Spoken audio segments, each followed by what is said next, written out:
Ladies and gentlemen, welcome to a special edition of On Point, or our mother station here, Focus on Liberia, special edition.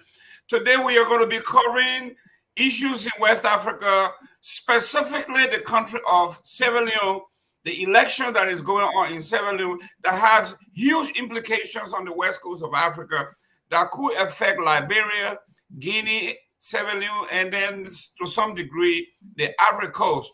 With me today is our special guest, our West Africa's correspondent, Mr. Edward Amara. He is the host of our West African, or Focus on Liberia's West African, actually the whole Africa. He does an exceptional work covering the whole Africa from east, west, north, and south. But today he's going to be grounded because in his hometown, I think he resides in the beautiful city of Kenema. And he's going to be reporting on what is happening today in Sierra Leone. What is the feeling? What are you feeling? What is happening in Sierra Leone? Because the whole world is watching Sierra Leone. Sierra Leone will set the tone for the pending election in Liberia in October. So we are saying what's happening in Sierra Leone will most likely set the tone for what happened in Liberia. So with me today is Mr. Edward Amara. Mr. Amara, first time on our show. Welcome. This is your debut. We shall have something here to give you, but this is a great cup of coffee. We are welcoming you. We want to get educated. There's a lot going on, and several. Introduce yourself. Tell us who you are. And please, ladies and gentlemen, please share this show. You are in for a treat.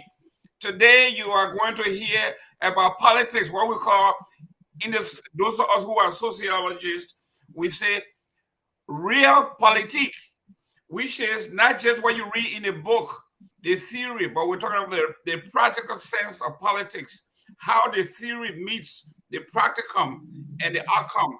Mr. Admiral, welcome. Oh, thank you very much. Thank you very much, Mr. Guy. And I feel happy, absolutely elated joining this particular program, especially with the type of euphoria that is going on into Sierra Leone. I am Edward Amara, Focus on Liberia, West African correspondent.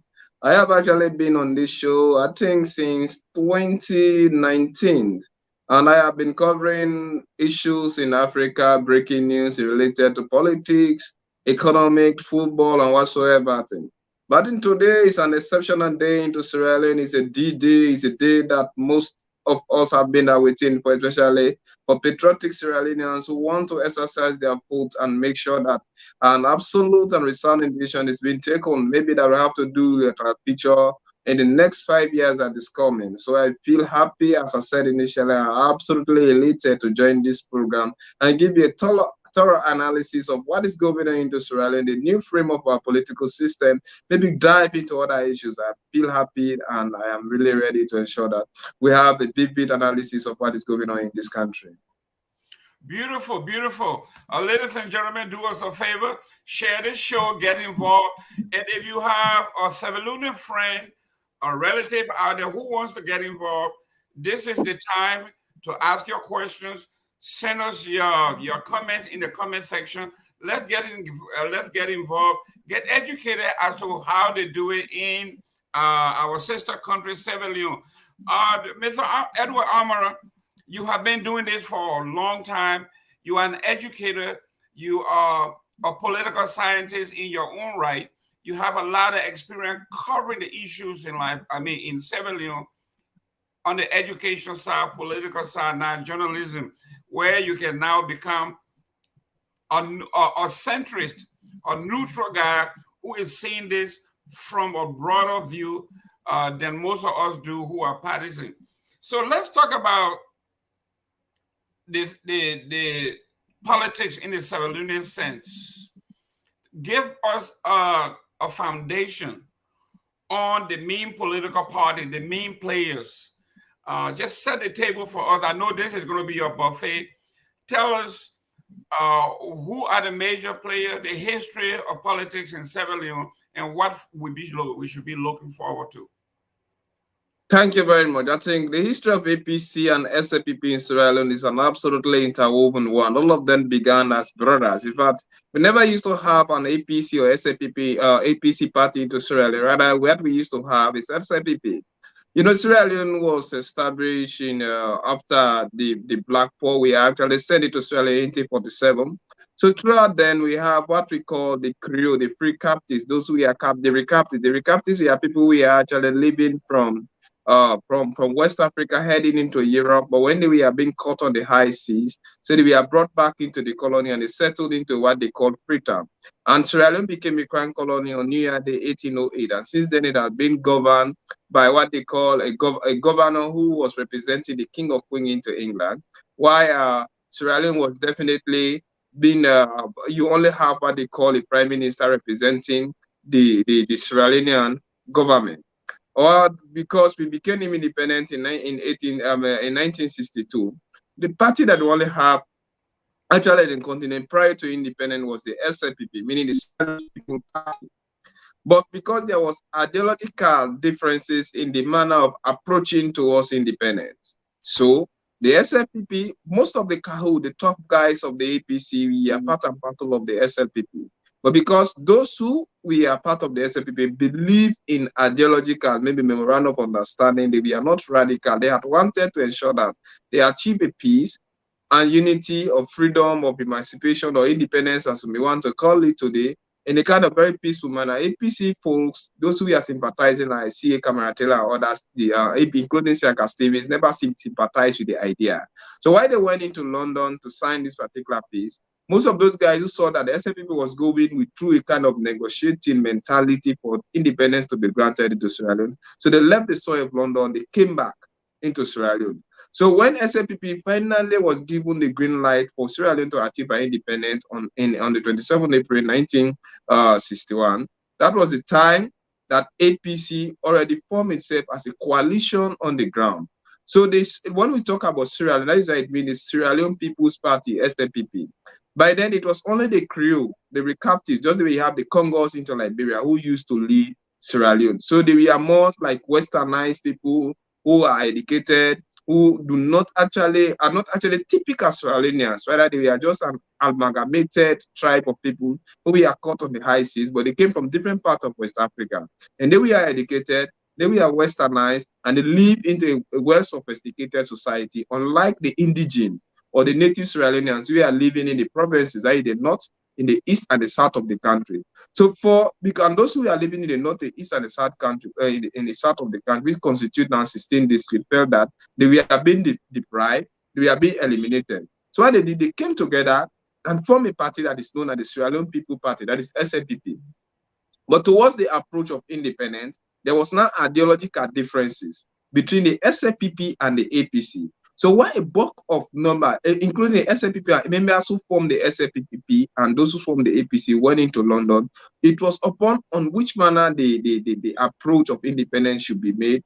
When the APC felt they were a bit aggrieved, those who formed the APC decided to leave the London soil. They came back into Sierra Leone. So by the time SFPP had the approval of coming to form an independent government into Sierra Leone, they already met a coalition on the ground.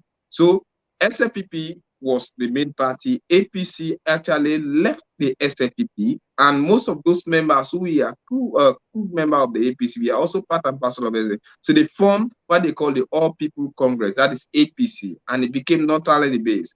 And again, the forerunners of the APC, we are actually the Limba and the Timini. And in Sierra Leone, they have the Mende, the Limba, and the Timini. These are the three largest tribes into Sierra Leone.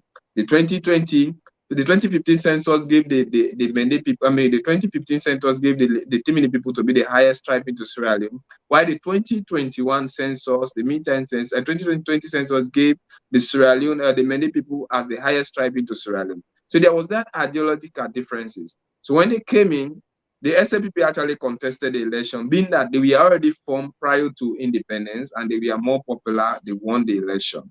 Unfortunately, SLPP only have to lead the country for 4 good years when the prime minister by then, known as Sam Menti Mangai, died.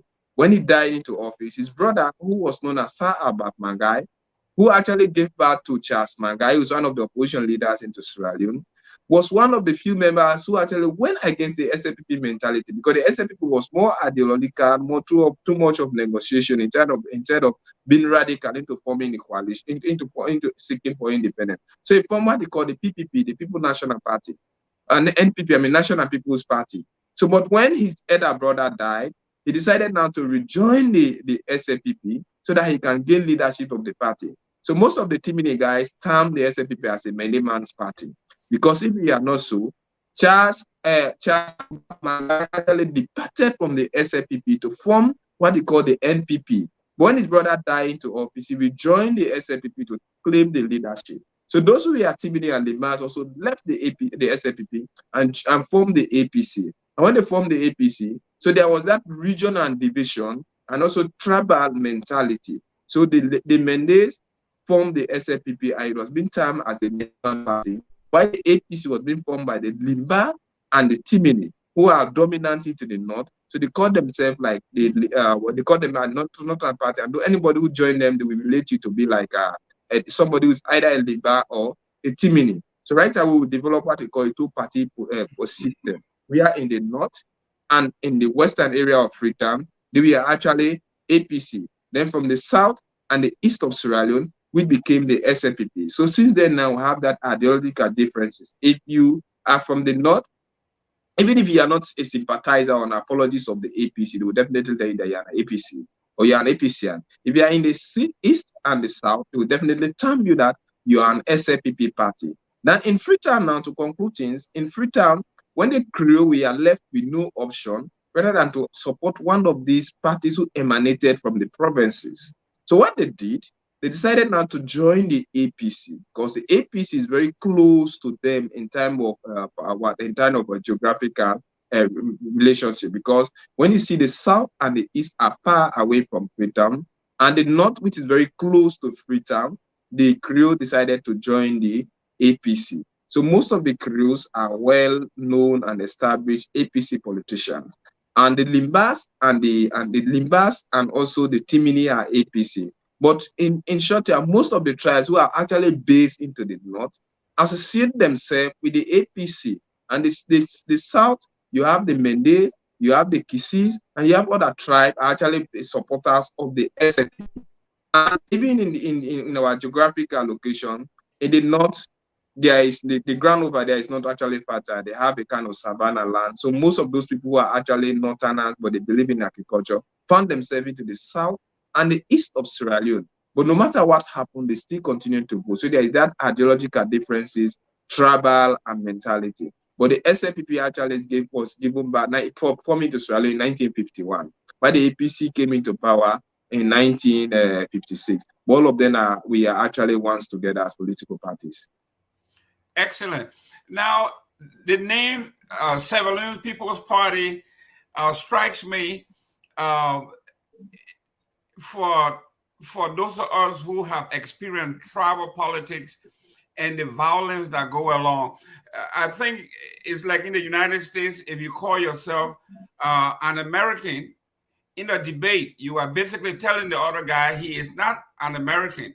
So if I belong to the Sierra Leone People's Party, what makes you? Are you not a Sierra Leonean? Basically, isn't that what it means? That if I am part of the Sierra Leonean political party and you are not, I'm a Sierra Leonean and you are not. Isn't that a serious political blow to the opposition?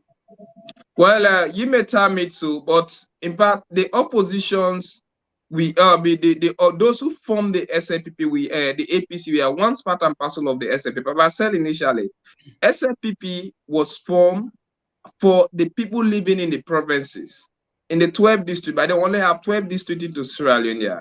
And the Creoles, we are recaptives, not typically Sierra Leoneans, but they are tribes from different parts of West Africa, people from different parts of West Africa. We are actually caught on the high seas and brought back into Sierra Leone as free slaves. But then we are educated, westernized, so they started controlling the wealth of Sierra Leone. But those who are indigenous now, including the APC, those who are APC today, the SFP, they came together, they formed what they call the Sierra Leone People's Party. So when they form it, so they are actually trying to wrestle power against them. But when they decided now to leave the SFP to form another party, which is known as the APC, that was when they call it All People's Congress APC. When you watch at it, both the APC and SFP, we are one Sierra. That is why they said, in fact, it was by they will tell you that Freetown is not Sierra Leone. But those who are actually in Freetown, we are the one that we are determining what happens into the country. So those in the provinces, IFPC was forming the province. SFP were also forming the province. But those who are educated in the hinterlands or the provinces into Sierra Leone. So all of them came together to form it. It was only then APC decided to form their own party.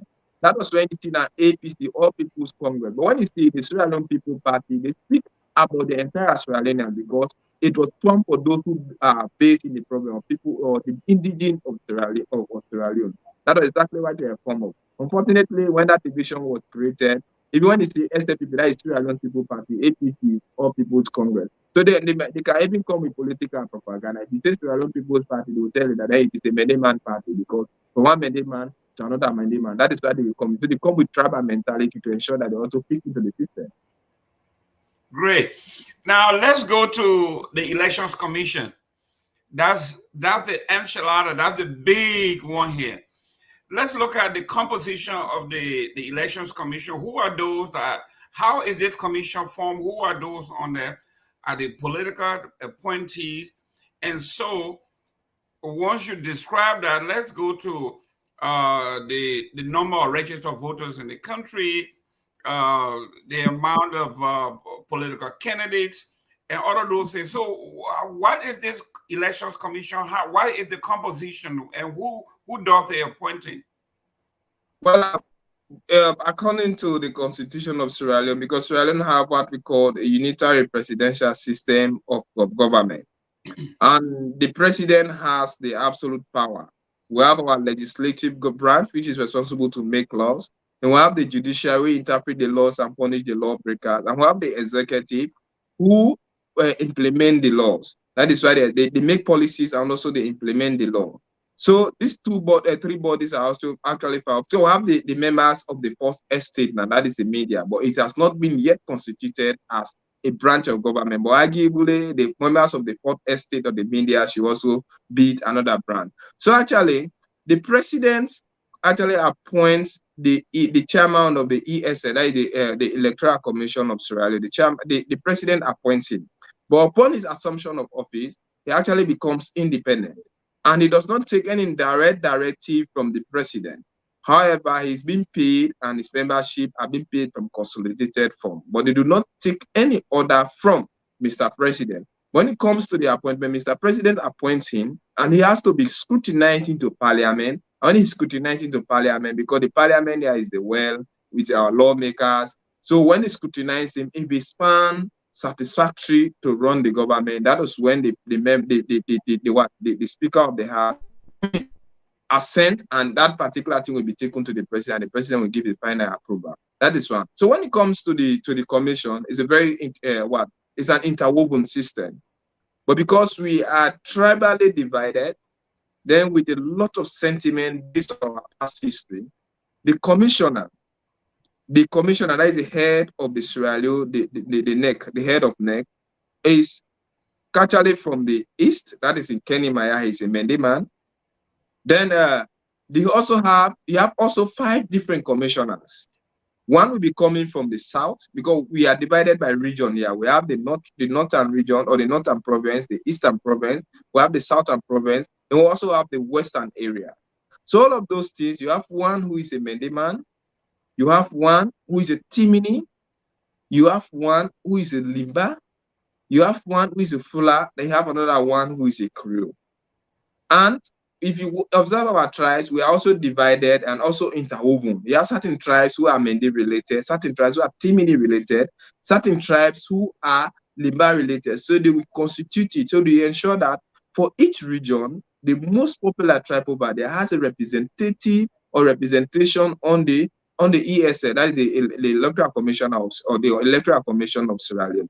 So, but the returning officer, who is actually being appointed by the president, he in turn appoints those commissioners based on experience, qualification, and they also have to definitely be scrutinized to Parliament to ensure that they are appointed impartially. There should be no partiality, that they should not be watched at bias lens, and they will thoroughly be scrutinized. But as it has been the case, when you have been appointed as a commissioner to lead a particular country into election, Africa as any country, or Sierra Leone as any country, you have a lot of other political ideologies, maybe sentiment, somebody feel and see that this one should be done, and they have a lot of accusation against any commissioner that comes. This is not the first time. A witness when we had Christian Atop, who led the country.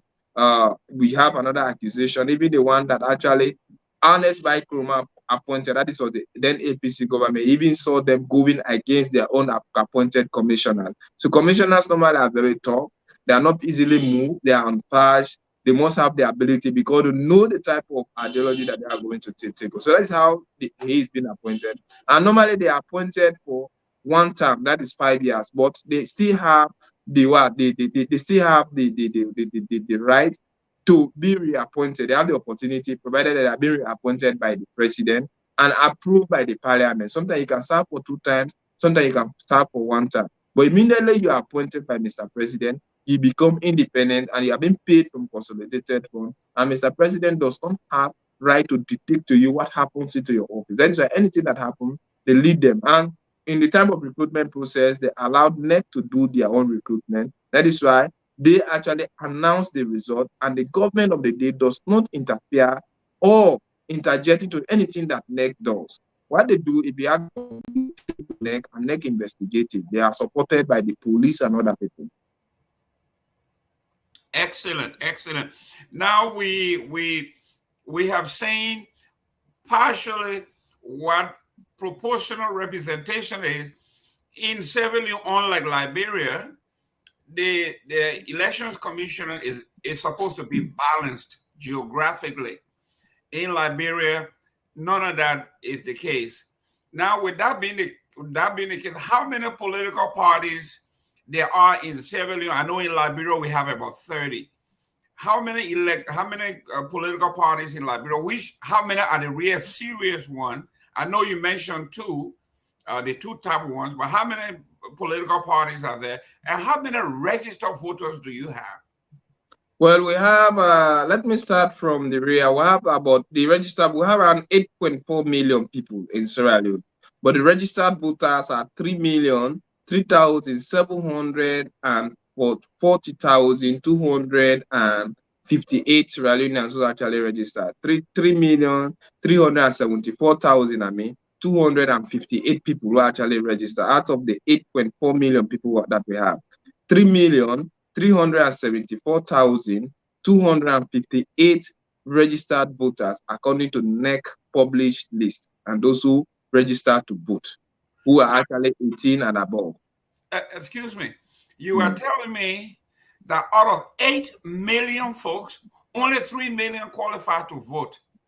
Those who register and are qualified to vote. Mind you, you have a lot of ideologies. There are certain citizens who do not take their civil responsibility seriously. Out of the 8.4 million Sierra Leoneans that we have 3,374,258 satisfied registered voters. But that does not mean that people are not even over 1 million who do not register to vote, but those who went and registered and next satisfied them, and they were given PVC, that is personal voters ID card. This is the number that I am telling you about. Wow. Ladies and gentlemen, you are listening to Focus on Liberia's, our main man here. This is the round table, Africa, and the host for the past several years is Edward Amara. He is from the great city of Kenema in Sierra Leone, and he's here to educate us on the electoral process and what's happening today in Sierra Leone as the elections are going on. And we want to juxtapose the Sierra Leone experience to that of the Liberian experience, the pending experience in October of this year. So folks are saying, if you're in Liberia, they usually say, if your Christmas is going to be good, you will know it on the eve. This is the eve of Liberia's Christmas, which is October. So Adma is going to go down the list.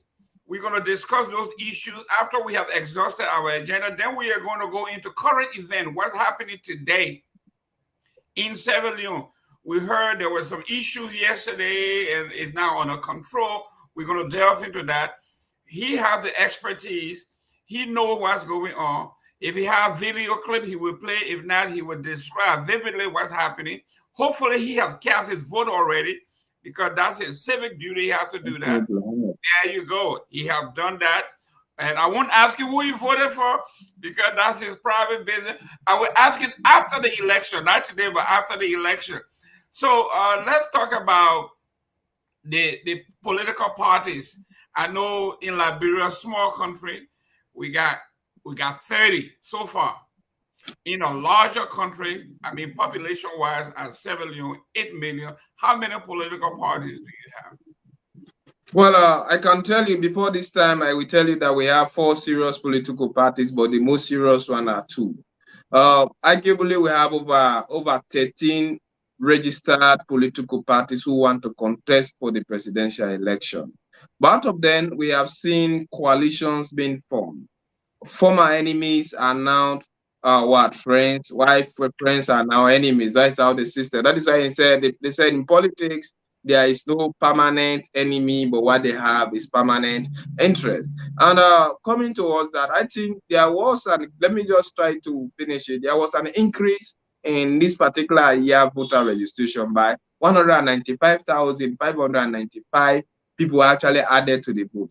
In the 2018 election, we have less than 3 million people who actually were registered and satisfied by INEC to vote. Now we are having an increased number of 195,595 new voters who actually registered to vote. Having said that, we have like 13 political parties that actually registered to contest for the presidential election. But because there is a change in the dynamics of what happens in 2023 election. Now we are having what they call the PPP, the proportional representation. That is what we are having here. So in it, they have the list system, and it's a kind of system that is actually good. But if you are not carefully educated, maybe you will feel lost within the system. In the proportional representation, but it did not actually affect the presidential election in one or two ways in terms of what makes you to win. It's still maintaining 55%, meaning any candidate who wins the presidential election into Sierra Leone, unarguably you should be the most populous candidate. Unarguably it should be, because you have to have 55% of the total valid vote cast. But now, if you decide not to contest for the presidential election, then you are not qualified to have your candidacy or your photo or profile picture being appended on the box. So in 2018, we saw NGC, that is the National Grand Coalition, led by Kandeya Kila, who actually hailed from the north. I also had people like PMDC, Charles Mangai, who actually hailed from the east. This impact Charles Mangai is like a kind of rebirth of SLPP. It's an offspring of SLPP. Then that is the PMDC, the People's Movement for Democratic Change. Then the National Grand Coalition is also unarguably an offspring of the APC, because it was created into the north, and in ideology of most of the time be accused that you are an APC sympathizer. That is right, but because they fell out with APC, they decided now to form a coalition. So in 2018, all of those parties contested the election independently. But towards 2018, when the SLPP now introduced what they call proportional representation. In proportional representation, you have a lot of argument for and argument against, which sometimes, because we are leading, we're having a kind of donor-driven economy, you will say, okay, then it's very good. But if you are not having carefully educated system, or where people are being carefully educated, there should be a strong, maybe voter education, also voter social or electoral education. Also, there should be electoral socialization. People should actually be well sensitized on what they should do on the type of voting day. Like we are now seeing the NGC, that is the National Grand Coalition, has now formed a coalition with the SLPP, meaning the NGC did not produce a candidate, a presidential candidate, but it produced what? Candidate for representation into parliament. So if you are now voting for NGC, you will come and vote for SLPP. The real candidacy will now represent the NGC because he thinks that the APC, the SLPP is the best choice of candidate. So we're now seeing Charles Mangai, who actually served as, but when SLPP took over newly, he was serving as Sierra Leone's Attorney General. But because of reason known and unknown, he was sacked, and he did not even give the reason. Neither did BOA explain what he was being sacked for, nor did Charles Mangai come on radio or television to tell the nation that this is why I was being sacked for. So some people claim that he was being caught in corrupt act, maybe threatening politicians who we are suspected of having corrupted the whole system, and those politicians would have been investigated, and they blackmailed them that if you cannot give me money, I will bring you to court tomorrow. They said he was being caught en route to a former president home when he threatened a man that I will give you, if you can give me like $20,000 or $30,000, I wouldn't come out with a case. So they said he went to the former president home. According to popular unconfirmed rumor, the former president gave him over $20,000, and he called President Bio that your so-called Attorney General, whom you have appointed, I have bribed him with certain money. I'm not going to be prosecuted. So on his way, Bio released certain army or soldiers. They just caught him right in McKinney. He was being handed over to the president, and the president took almost everything they went to and sent back the money to the former president. And that was when he was sacked. He said, I'm not going to announce what you have done. Neither should you talk. But if you talk, I'm also going to talk. I will ensure that they have been prosecuted. So with that type of grievance, he has now come to form coalition with a man whom he hated so much for quite a long time. So he's sometimes you will love to hate and hate to love. Is that type of candidate. So he formed a coalition with the APC. So on him now, you only see Amara on the ballot box. So if you want to vote for the president, you go when you think that you are going to vote for Charles Mangai, then vote for Amara. Then when you come down to the legislative, under the legislative, you are not going to see maybe a member of parliament picture on the ballot box. What they normally do in the SLPP, they will give you, like, for each district, you have the opportunity to present 10 candidates. All of those candidates are going to be awarded SLPP symbols. And in other districts, all of those candidates are also going to be awarded APC symbols.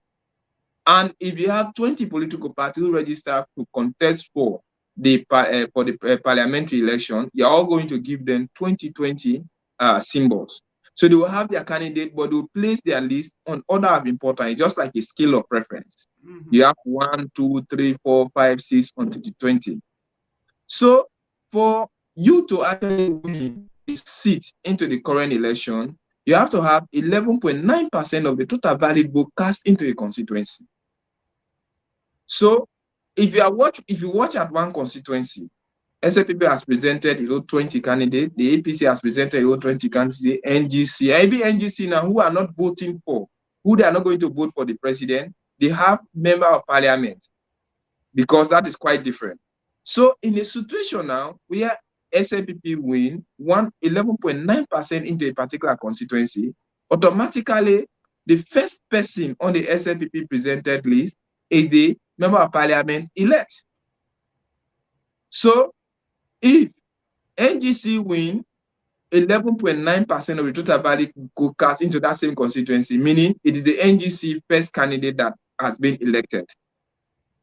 So it is going to be done for all other political parties.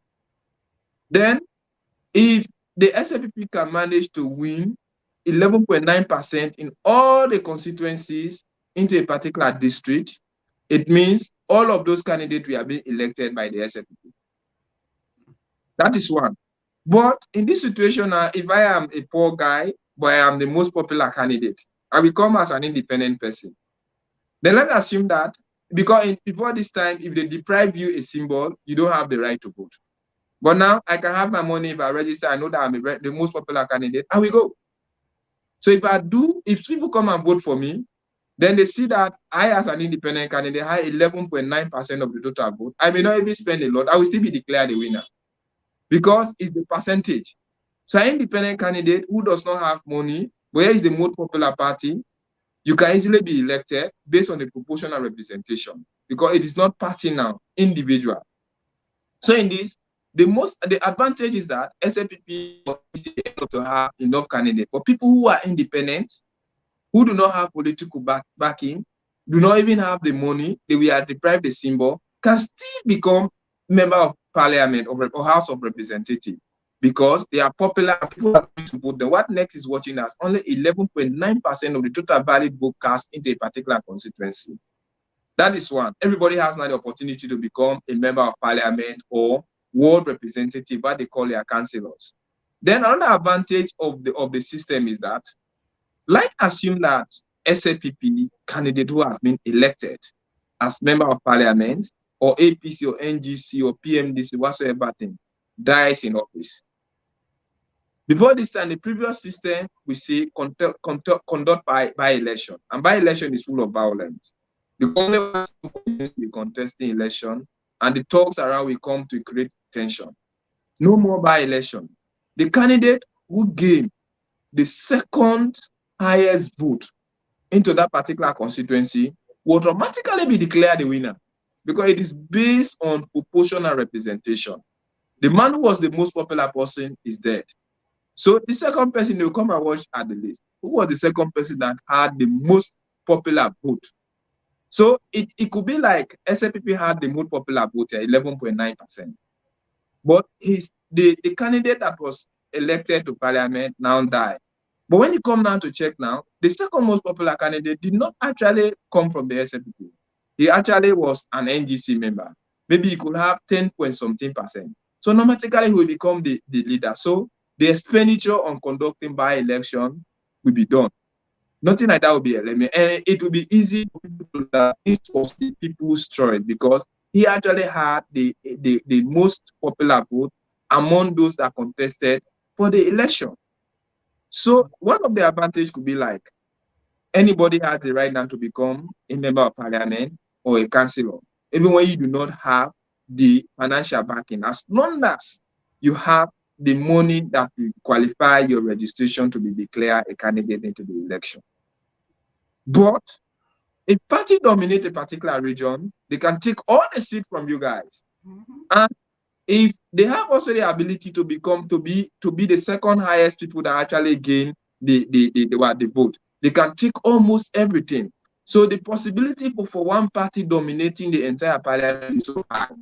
Possibility again for you to be having splinter members into parliament will be so high. So there's a possibility that after the entire election, one party cannot have majority into parliament. And you have single, somebody will come from an own party, you'll be having a constituency. So if you're having that kind of division, maybe the parliament will be arguably very good to be watched at and also to be seen in debating if you have trained and qualified politicians who we are not maybe pick up with any sycophantic mentality who will get into parliament, it will be very good. So these are the list system. The opposition was actually against this. They Wow. took, they took the government to court. But mind you, this is just like a clause that has been entrenched into our constitution. It was actually existing there. This is nothing new into Sierra Leone. This was just a clause that has been entrenched into our constitution. It is just like when the SLPP took over, the SLPP decided that let me come and conduct what they call an inquiry into the activities of the past government. But those who do not read our constitution and are not aware of the fact that an elected government has the right to conduct or investigation into the activities of the previous government for the sake of accountability, they saw the SLPP activities as a witch hunt, as a political witch hunt. But it is actually part and parcel of our constitution, and it is compulsory on any sitting government to investigate the past government activities, to bring even people to book who we are in one or two ways sounded to be corrupt. But being that this thing was not used in the past, and SAPP decided to invoke it, they were being accused of being witch hunters. And even with this proportional representation, it is entrenched into Sierra Leone constitution. It is part and parcel of it. So it was just like saying, evoking what has not been existing. So when they saw this, they decided that this was, so when they took the case to court, they said, SAPP want to use this to their own advantage, maybe, and win more seats into parliament. Unfortunately, the court watched at it, and the issue was being debated, and it's part of our Bible, the Sharia that we're having here. When they went, so it was a case done, and SLPP was allowed to conduct, to introduce what they call proportional representation, and then NEC was called upon to act on it. And in Sierra Leone, we have around 135 members of parliament. Then you have what they call 14 paramount chief. What they do, out of the 14 districts that we have in Sierra Leone, each district will one member of parliament. Like the paramount chief, for each district, you have one paramount chief, and the paramount chief represents a chiefdom. So among like in Kenema district, you have around 16 chiefdoms. 14 chiefdoms. Among the 14 chiefdoms, all those paramount chiefs will come together and present one paramount chief who will go and represent them into parliament. And his function actually in parliament is not to make laws. But our people have their own traditions, they have their own cultures, they have their own way of behaving. So that member of parliament, who is arguably a paramount chief, will be seated into parliament, observing what the parliament does. So in case they are about to enact or pass into bills laws that will affect the tradition and custom of his or her people, it is now the member of parliament who is a paramount chief by default will stand and say, no, this tradition, this kind of law does not correspond with the people or with the traditions of my people. So that is their own representative. So for each district, they will send one MP who is not there to make laws, but to observe what goes on into parliament and to ensure that no laws are being created that will affect or that will go against the custom and tradition of the people. You cannot be seated in parliament, then you know that Poro society or Bono society is part and parcel of your own culture. Then you see the parliament saying, okay, there should be no Poro society. That's why I remember the paramount chief who represented that particular, they will say, no, I stand to contradict this. I beg to differ. Real quick. Yeah, real quick. Okay. There are two things here that are very interesting. Ladies and gentlemen, you are watching Focus on Liberia. This is very interesting. This is unusual. This show is so important. I don't have any means to share here, but please share this show, get involved. This is very important. Let's look at two things here real quick. I have interest in the proportional representation that does away with this by-election that is so costly in Liberia. And what you are saying here is, once election is held, everything is, the numbers are staggered. Does not based on partisan, none of that kind. It is staggered based on who have the highest number. So if if 11.9 or 12% is needed to be elected to parliament, and I have 11, and Amara has 12, so I know that I'm next in line just in case Amra passes away. So I go home and start praying, Lord takes Amra away because I know I'm going to be the next guy. But what it does, it saves a lot of money because in Liberia we have by elections basically every quarter, and it costs so much money to do this. So the advantage of the proportional representation is any Joe Blow from the lowest ebb of society. You do not have to belong, even though we know the political parties or being part of an institution gives you a lot of power and leverage. But a regular guy from Kenema somewhere who is poor, has nothing, but his people like him, and he's very, very active in the community. He does not have the political might to be part of the APC and all of that, but the people like him. He can actually get on that ballot and get his 9% and stay and lie in wait just in case something happens and he becomes parliament. I want you to address that. And then second, the paramount chiefs, they become parliamentarian, but you said they do not have voting right. Absolutely. As I said, the advantage or the merit of it is that it do away with by-elections, which are very expensive and also capable of causing violence on a very high scale one. If the proportional representation is asking for 11.9% of the total valid vote cast, meaning we are the most popular candidate into that particular constituency. In the situation, and those things we have been divided based on the amount of political parties that have been registered to contest for parliamentary seat into that particular constituency, because it is 100% that they are going to divide among the contesting candidates.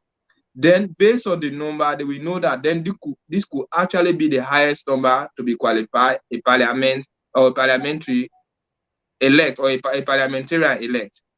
So there are two ways. If I die, the second person in line have the opportunity to take up the seat. But in a situation that I'm given also a political appointment, which does not allow me or permit me, because Sierra Leone does not have that parliamentary system of mentality. We are like in Great Britain, you may have somebody who's serving as a minister at the same time member of parliament. No, if you have been appointed as a minister, you resign or you relinquish your parliamentary seat. So immediately you are appointed as a minister, you relinquish your parliamentary seat. So the person who had the most popular vote next in line becomes a member of parliament elect. Because even after the entire election, those valid votes we have been divided, it was he who came in second. So no need to conduct another election. No need to trigger violence. No need to waste resources. Automatically you become member of parliament elect. So it saves money, it saves time, and even saves our society from thuggery acts. Then it allows for uniformity and allowed for numbers to speak, because democracy is about numbers. It allows for numbers to speak. I also give the opportunity of a young man, maybe who does not have the financial backing to contest election when it comes to campaign. We know campaign is very expensive into Sierra Leone. That was another thing again I failed to mention. This particular system, maybe it is not the system, but rather it's a kind of presidential policy. They did away with what I call campaign. We know how campaigns are not only expensive, but they are capable of triggering violence. Before this time, they used to have pot covers into Sierra Leone. If I'm against you, Jerome, then I know you that you are supporting party A, then I'm supporting party B. When it is time for election or campaign, my own campaign time, we go and gather around your home and try to violate you, maybe burn down your house, violate whatsoever thing we have. What the system watch out. Now, we are not saying people do not have the right. In fact, campaigning is another vital part of democracy. It's a culture of democracy. But the manner in which we are campaigning, it is more harm than good. It's causing more harm than good. So they have done away with campaigning. No more campaigns into Sierra Leone. But however, people form rallies. If you want to tell people what you have, you gather them into feeds. Like when they were like in Kenima where I was here, they have the air feed. So when the presidential candidate comes, you have all of your supporters will go there. They will stand and they will have canopies and other things. So you come and stand there and read your manifesto to people. You preach your policy to them. Let me call it preaching your policy to them. You narrate everything, you try to analyze it. So no more going into the street, trying to go make vehicles dance, go because people do not even listen to the messages that come. So when they see these things, but that has minimized violence. That is why when we are speaking about violence, there is less violence into the campaign and the actual election into Sierra Leone because nothing like campaign was being done. But still, people listen on radio. They went to political rallies. They listen to their parliamentarians. They listen to their presidential candidate, to their councillors, to their mayorials, people who are actually contesting for those who are contesting for mayor position. They listen to them in a very calm and peaceful manner. So we saw that less police presence we have felt on the streets, and also there was less violence, although there were unisolated issues. Yet, because it's part and parcel of campaign, but the heavy gravity of violence that occurred the other time, all of these things we are definitely done away. Then we come now to the paramount. They're very important because they are our traditional leaders. If it were not because of colonization, before this time, we are known as king or queen into our own land. But when they came, their positions we have been taken away from them. They are the most important chiefs into our land. So for each district, each of the 16 districts that we have in Sierra Leone, they sent a member of parliament. So those 14 districts, 16 political districts, 14 16 14 political, it is what 16 district, but 14 for 16 for administrative purpose, then 14 for political. Administrative in essence here, when I'm speaking of a 16 for administrative purpose, Freetown is so big to understand that not all is actually Freetown. So what they have decided, those areas which we are actually part and parcel of certain district, but now they are now mixing up with Freetown. So they decided now to have a district. So they can have actually a member of parliament representing those people, but they do not actually have paramount chiefs on their own. It is actually part and parcel of the district. So that is for political administration. When it comes down to for what administration, when it comes to political division, we have 14 districts into this country. So those 14 districts, each district will send one member of parliament, and that member of parliament is the paramount chief. So you are not there to make laws. You are not there to go and argue in favor of any political party. You are only there to advise on the tradition and the custom of your people. Don't be seated and a law that is not in conformity with your locals, with your people, with the people that you are elected for as parliament to maintain the custom, to protect. You are the custodian of the laws and custom of their land. You are the custodian, you are the traditional leader. So don't be seated over there. You know that for our society, or how do you call it, Liberia, man society is so important. Then a member of parliament will say, let there be no man society will not be in our own. They say, no, don't do it. So they will not accept it. So immediately you start that in the hotel, you know, a man society is part and parcel of our culture. That poor society should not be touched. If somebody says, okay, then let introduce gays and lesbians, you know that is part and parcel. That's not part and parcel of culture. They know no more homosexuality is allowed into my own place. Maybe somebody will go say, let allow a female to marry a man. Say, no, that is not part of our life. That is basically their own responsibility. They do not argue in favor of any government, and they support the government of the day. But the only thing that they know, no tradition or culture or custom of their people should be violated. And they're actually elected for 5 good years. Just after the 5 years, but they still have the opportunity to go for another 10 years. And immediately they are elected for 5 years, they are liable to pension. And they are equally paid as our MPs, but they do not have portfolios. They can also come with them in certain committees for advice. because there are certain sensitive committees, when they want to form them, they come with MPs who are also member of parliament. Because whatsoever thing the parliament does, they should be part and parcel of it, but they should be seen but not heard. The only thing, the only way that they can be heard is like when what they have gone there to observe is being violated, that they will interject. Great. Now, let's go to the vice presidential pick. A few years ago, we heard that President Bill fired the vice president. What is the criteria?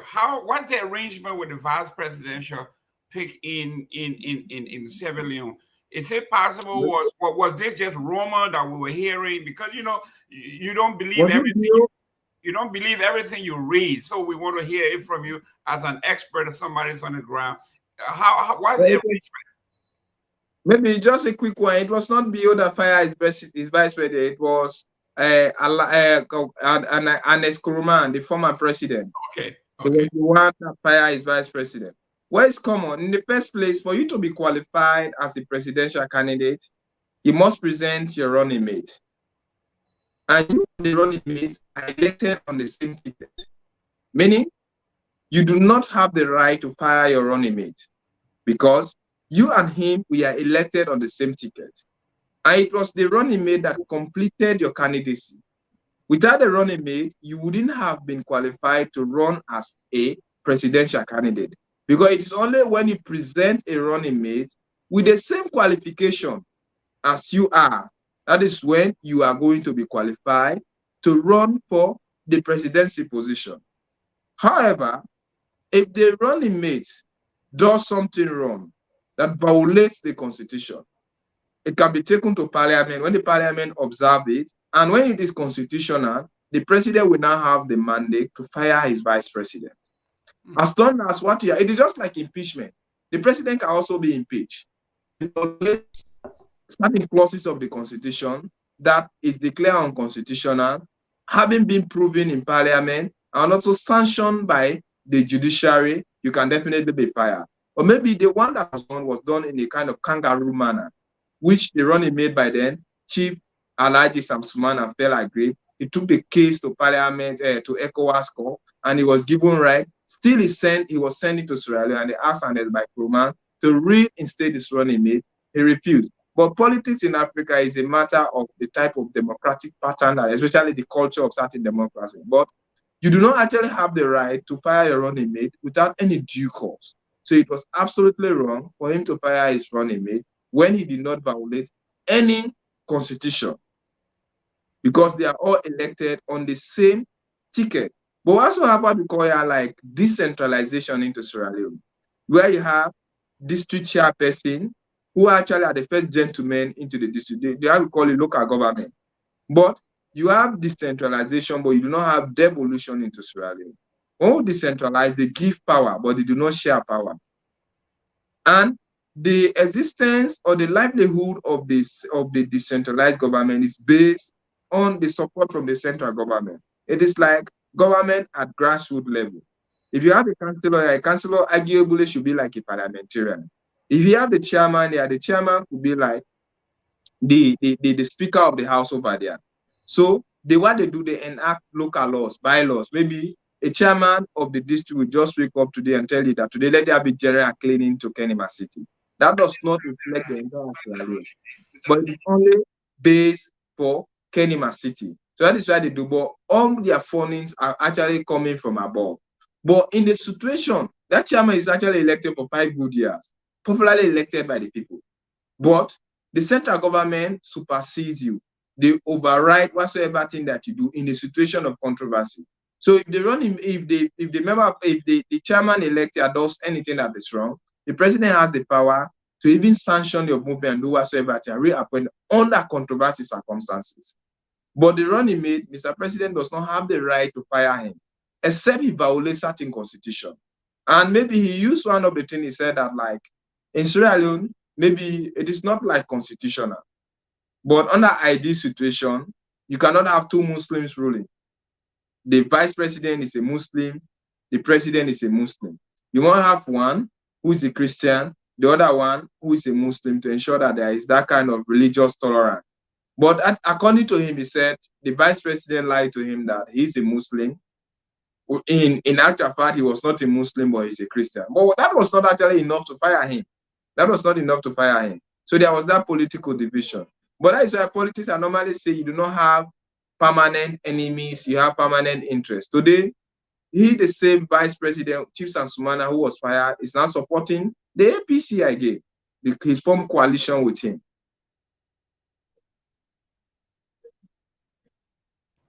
This is awesome.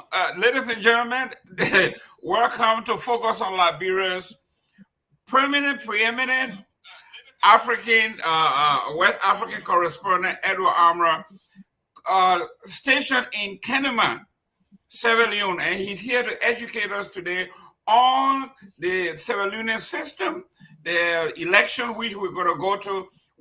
Before then, we are going into the history, the foundation, and then we want to set up the differentiation between the Sierra Leonean system and the Liberian system.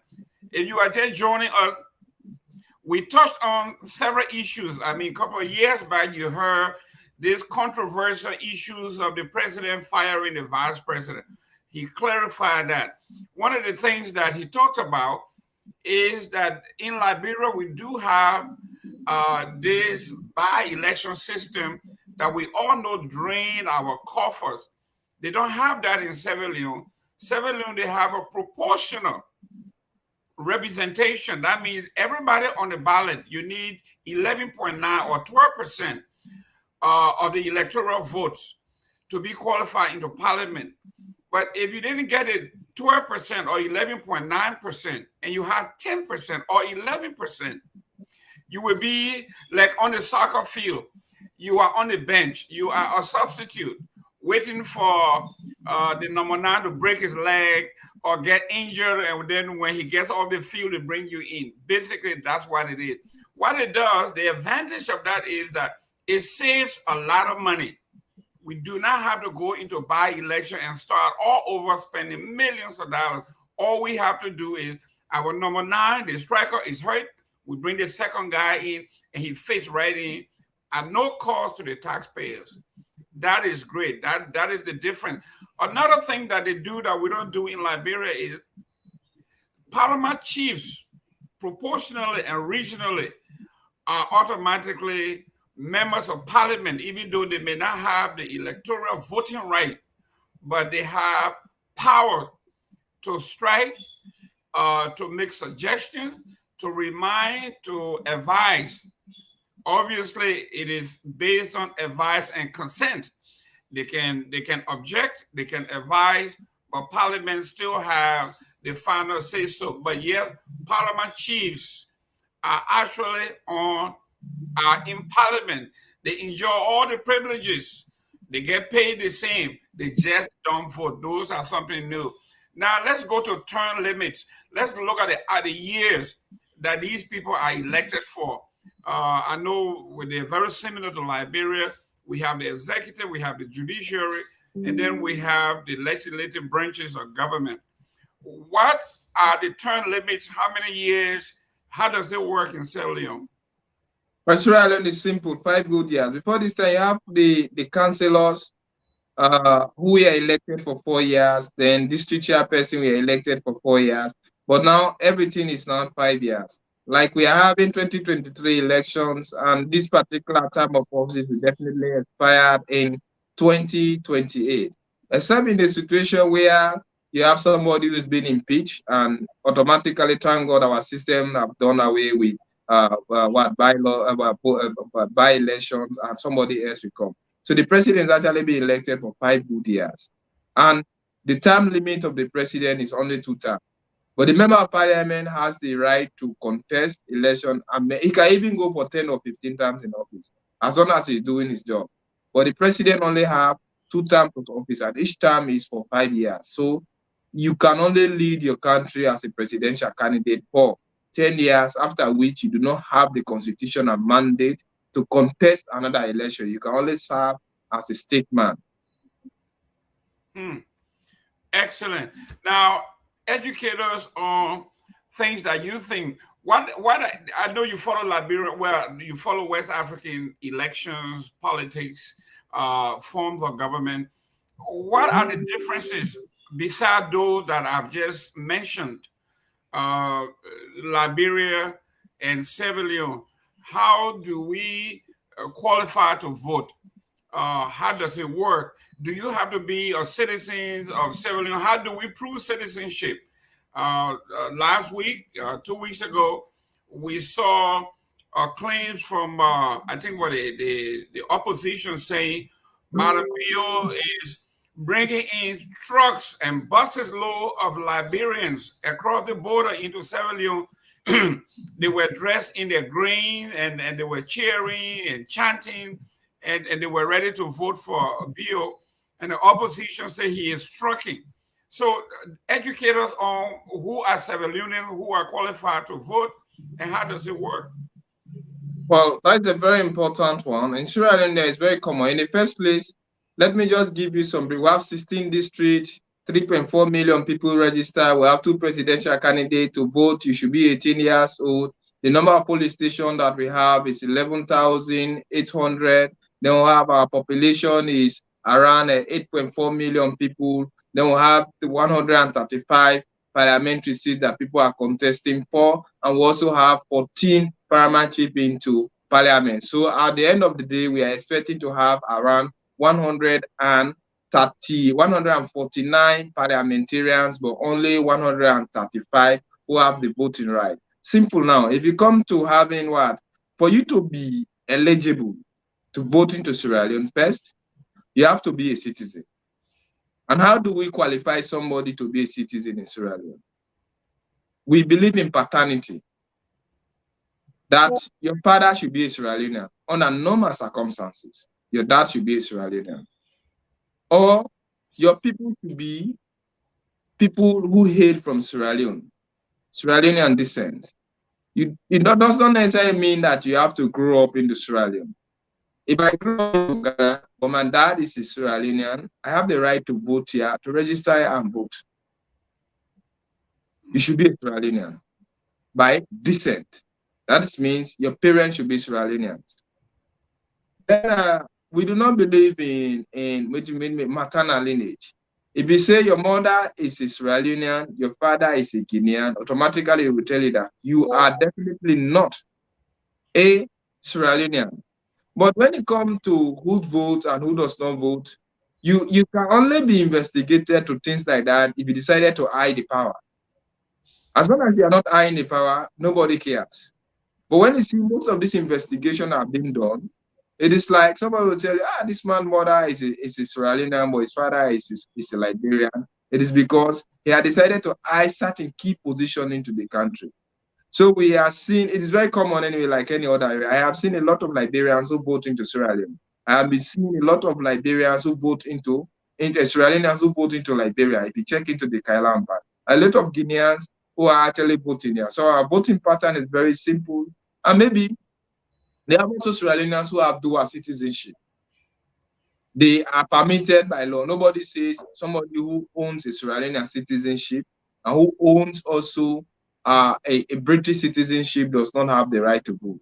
You do have the right to vote because as long as you have been given a Sierra Leonean citizenship, you have the right to vote. So when you watch at this system, they set it up to understand that it is more based on paternity. And you must have an ID card to prove. Like doing the voter registration, you must prove that you are 18 and you must come, if you want to come and register, you must come with your birth certificate. If you present your birth certificate, in a situation that you do not have a birth certificate, maybe the chief or your school teacher, anybody like a religious leader who people know that he is well respected, can come out and identify you as a citizen. But because you do not have a birth certificate, they have the NACRA system, that is the National Registration Commission.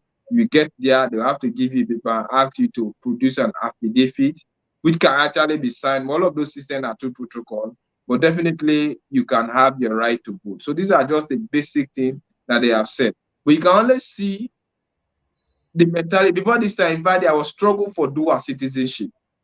But For far too long, our constitution did not stop anybody who owns a dual citizenship not to vote.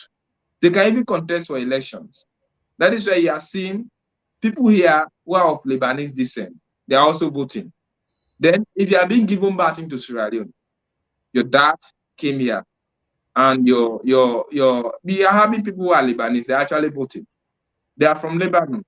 Racially, they are not Sierra Leoneans, but they are being given birth to here. So you will see that their children are having the right to.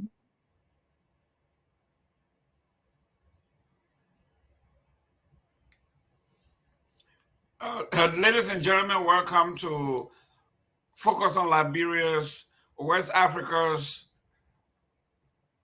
the coverage of the events going on in Sierra Leone, the presidential elections.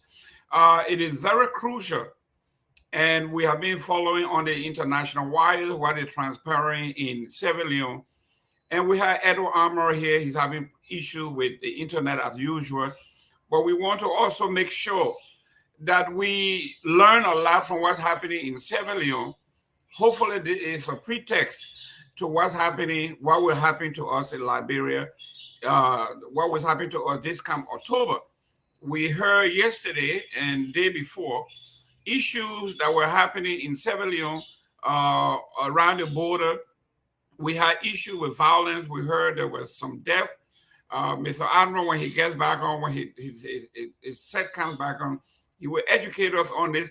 But we've been hearing and learning a lot about the differences between the Sierra system and the Liberian system.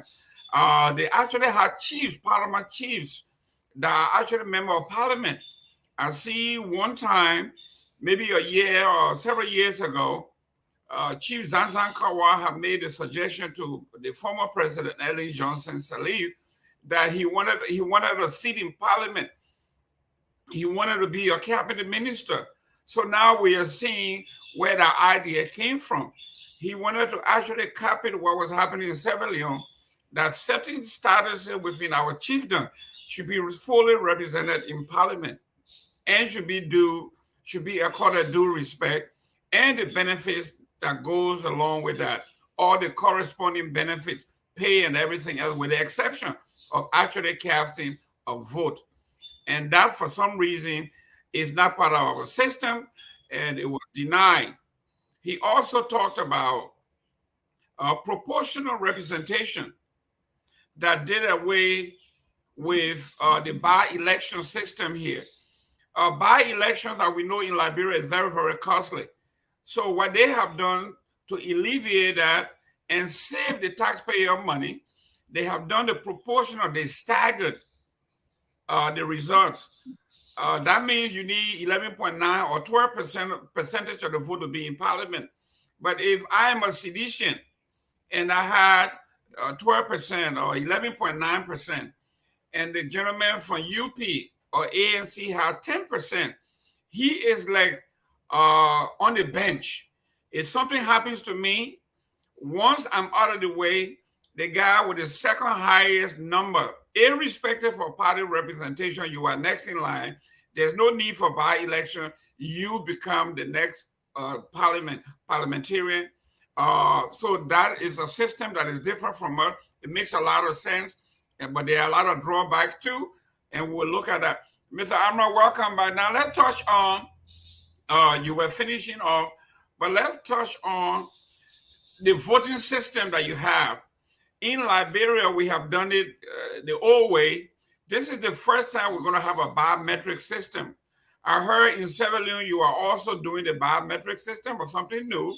It was challenged in court on certain issues, just as it was done in Liberia, and the opposition lost to that. Educate us on the new system. Why was it challenged in court? Why did it prevail? How is it going? And can we trust it? Well, this is. I just want. I know. Let me just be very critical into this thing, because you can only trust it when you see the results. The ends must justify the means. Because so what happened into Nigeria when Asiwaju Bola Ahmed Tinubu was declared the winner? We saw the like of Peter Obi and Atiku Abubakar, Peter Obi from the PLP, the People's Labour Party, and also Atiku Abubakar from PDP. We are actually challenging the result, claiming that they won the election because the result we are not actually delivered on the quota system, and it was only the senatorial elections result and also the National House representative result we actually delivered. But when you watch the biometric system, it's a very fantastic idea because it do away with delays. Then also it also accounts for huge amount of accuracy. Then it also gives people maybe the ability to, or for all of us to know what is actually happening. Maybe we can analyze it electronically. Anybody who may have an electronic mentality, then following how the Stalin system is going on. They also make you, one person, not to monopolize the system because it should be displayed publicly. All of those results that will be given, they should be propped up. So each time the result is coming in, you know that candidate A was having 20,000, but 30,000 based on the tallying that is going on has been added to that number. It's account for transparency. However, if the system does not work, they will definitely, that's why they are doing dual. They have the manual system, it is being counted manually and also being counted electronically. Because normally in West Africa as Sierra Leone, each time an election is being conducted or elections are being conducted, because this is the parliamentary, this councillor election, then it also presidential election. So when those elections are being conducted, the longer the result delay, the higher chances some people somewhere, because for one or two reasons, may have the opportunity to manipulate the result, and also the higher the chances for chaos to happen at the end of the day. This time there is a delay in the release of the presidential result. But when presidential result or result of elections are being released earlier, it do away with political tensions and also manage to certain things. So this could be like a kudos to Sierra Leone, and it could be a very help into West Africa, because normally elections happen for three. I mean, the stages of elections are very three, which are sometimes very difficult to manage. The before, that is when campaigns are being done, sometimes they turn to be very violent. Thank God the before was being carefully managed into Sierra Leone because no campaigns were allowed. Rather, people were allowed to gather and feed, and they can easily market their ideas to them. If you have your subscribers, they can subscribe to it and they will vote for you. Then the during, that is like it is happening to Sierra Leone election day, it can turn to be violent. But the one that is very difficult to manage is the after, when results are being declared or when results are taking longer time for them to be declared, there is easy tendency for violence to happen. So now the portal system is a very good one. It's an electronic based one.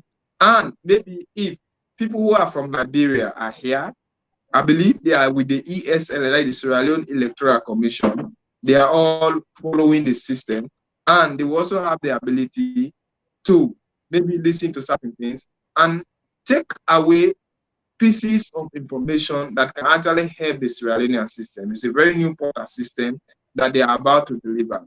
If it works very well, it is hugely advantageous because it do away with delays and it helps for one person not to manipulate the result, because all other presidential candidates will be there and they will be observing the tallying system that will be going on. It is not only that man who is writing things to his book. So people will be watching at the computer and they'll be watching at the display of it. If they know that Samora Camera has 21 total number about, you have 10, 15, they will follow it and everybody will see.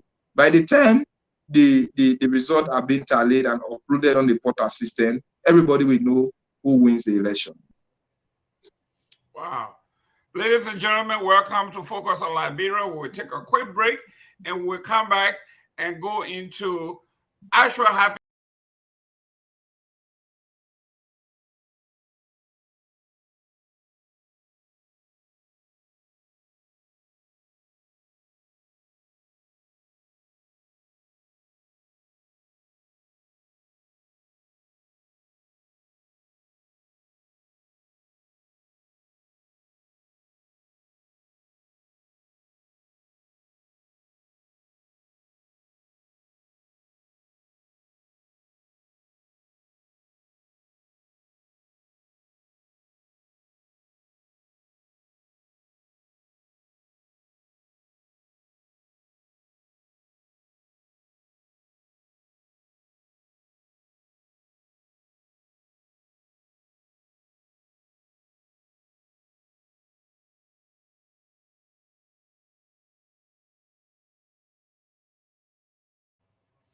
Ladies and gentlemen, welcome back to Focus on Liberia. We are having a great time with the Roundtable Africa here with the famous host, our famous host, the most educated guy in West Africa, Edward Amara. Edward, we are glad to have you. I am learning so much about Sierra Leone. Before we go into actually what's happening today, let's look at some of the things we've been discussing in Liberia. Tribalism, religion. I know you touched on it a little bit because these are critical to our political well-being. Talk to us about our political, our parties, tribal lineage, religion, and also region, because these are all part and parcel of campaigning about the like in Liberia, some of our folks are in denial that we are doing tribal politics. Like if I wanted to run for president in Sierra Leone and I was looking for a running mate, it would make sense that I pick a guy like Edward Amara because I know he's from Kenema. It is a huge vote rich, highly educated folks, most likely a mandate stronghold. So I would not say I'm going for a mandate man or a mandate woman, but I will use the euphemism saying it is a vote rich section of Sierra Leone. But we know there are tribalism, there are religious ties. We don't want to say this as politicians. We want to mask it and say it is vote rich, but we know why we are going there. Talk to me about the tribal linkages, the religious, and the sectionalism.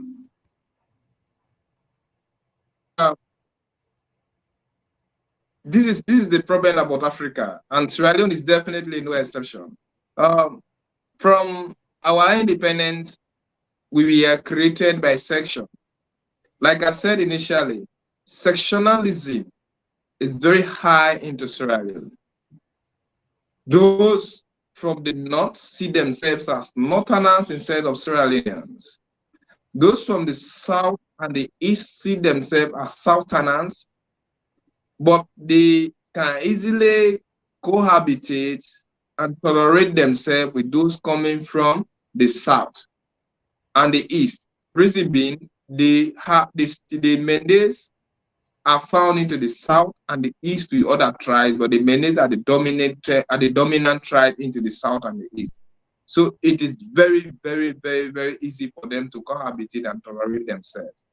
Like Freetown, it is like the no man's area, but it's a Creole land and it's a very sophisticated, urbanized or westernized area. So any tribe can live there. So when it comes down to politics and religion, including tribalism, these are issues that Sierra Leone is definitely suffering from like any other African state. From the day of independence, we saw how tribalism divided the two parties. Of course, it was a Mende man by the name of Sir Milton Mangai, a medical doctor by profession, who assiduously in the community of other tribes, including the Timini, the Mende, the Suso, the Kranko, or let me just say, people from the hinterland, assiduously fought to ensure that Sierra Leone achieve our independence. But on the verge of achieving their independence, this same SNPP divided, and it was out of the SNPP that the APC was being given back to. And the SNPP was not actually formed into the east here or the south, but it was formed into the north. But led by an easterner, Samiti Magai. But led by a southerner, Samiti Magai, from Moyama district, a popular area known as Bambatuki. But because it was the Mendes who were highly educated by them, led by that doctor, he actually led the party. But when there was that ideological shift in their own mentality, those from the north said those guys are coming from the south and they want to come with a dominated mentality and they do not want to actually listen or follow what we are going to suggest. The best we can do, let's get back and form our own political party that will also be northern and Timini and Limba dominated.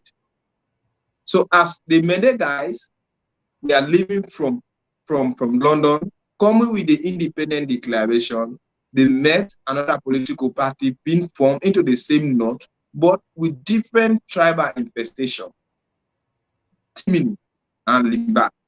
So from there, we saw confrontation. Unfortunately, when Sir Maga died in 1964, his brother, who was a social rebel, who stood against his person, that I am not going to support your ideology of wanting to have a memorandum of understanding for us to have our own independence. Rather, we should have our own independence at all costs.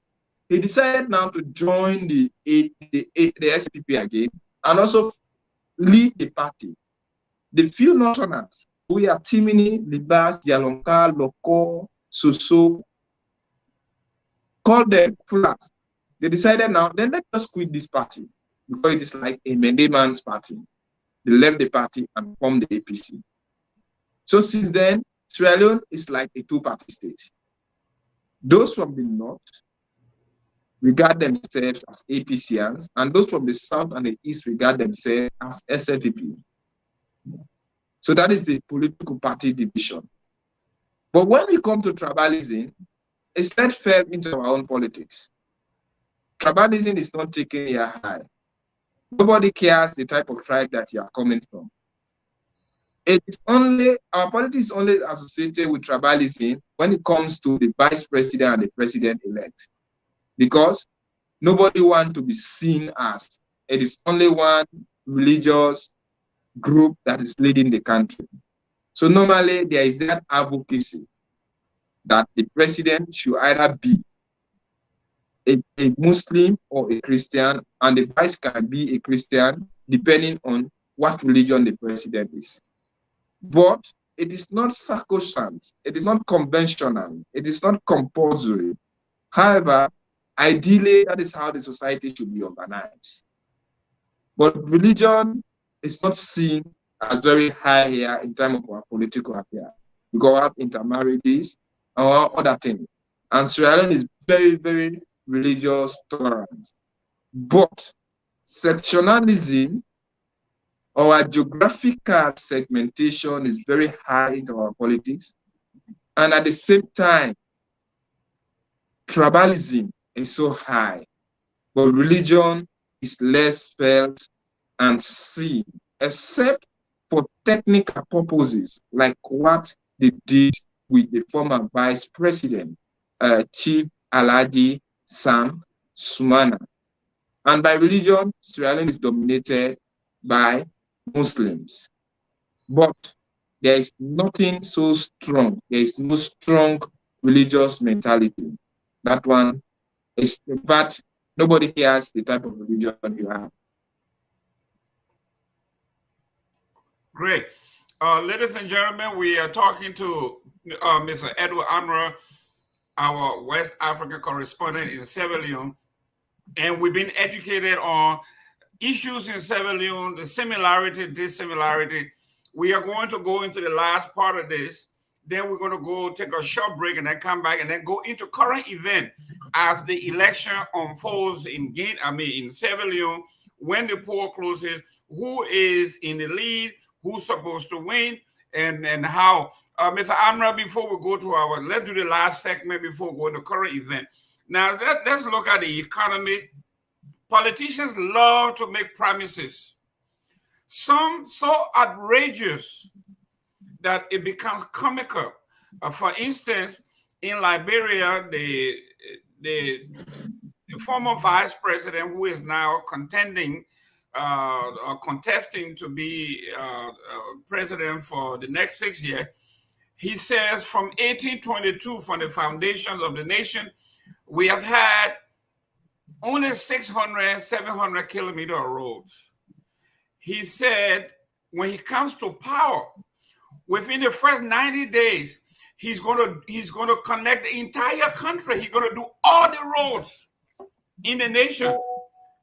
Something we have not done in 200 years. He said he can do that in 90 days. So we have another candidate that says when he wins the election, in the first 90 days, he's going to make 20 million US dollar available for market women. But he won't tell you where this money is coming from, how he's going to do, how they're going to derive at this, because the House of Representatives is the only governmental organ that is empowered to do budget. He didn't mention how he's going to do that, but he says 20 million US dollar within 90 days will be available for market women. So we're seeing all of these outrageous promises made. What promises are being made in Sierra Leone? When you do that, then we now want to talk on, do you have a history or second round or third round? How does that work? And who is in the lead? And what do you think, based on your numbers, who should be considered top? How high? Close? How close? Go ahead. Oh, thank you very much. I think it's just normal. We know when you observe our society today, we normally see politician comes with maybe sugar-coated words when it comes to political campaigns. At the end of the day, just after they have been elected into office, sometimes they tend to do away with their social contracts, and it has resulted maybe into a lot of political failures, and this is actually creating lukewarm interest into the people. There are times, in fact, voters definitely tend not to go to vote because they think that politicians are not trustworthy. They can carefully lie to you when they want you to cast votes in their favor. Just after everything, they will leave you.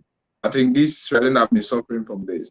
Having said that, when you watch a Sierra Leone economy since BO took over in 2018, arguably I'm speaking on the sense of independence. He has assiduously done well, thinking about what we are actually undergoing. To the layman, as long as you have not distributed money to him, it means you are not working. And there are certain issues that happens into the war. They are actually having concomitant effect on Sierra Leone as a nation, on us as people. Having underscored that, I think BO took over, it was only a few times when we underwent the COVID-19. He took over in 2018. By then in 2019, in fact, I was then in college, I was reading my first degree.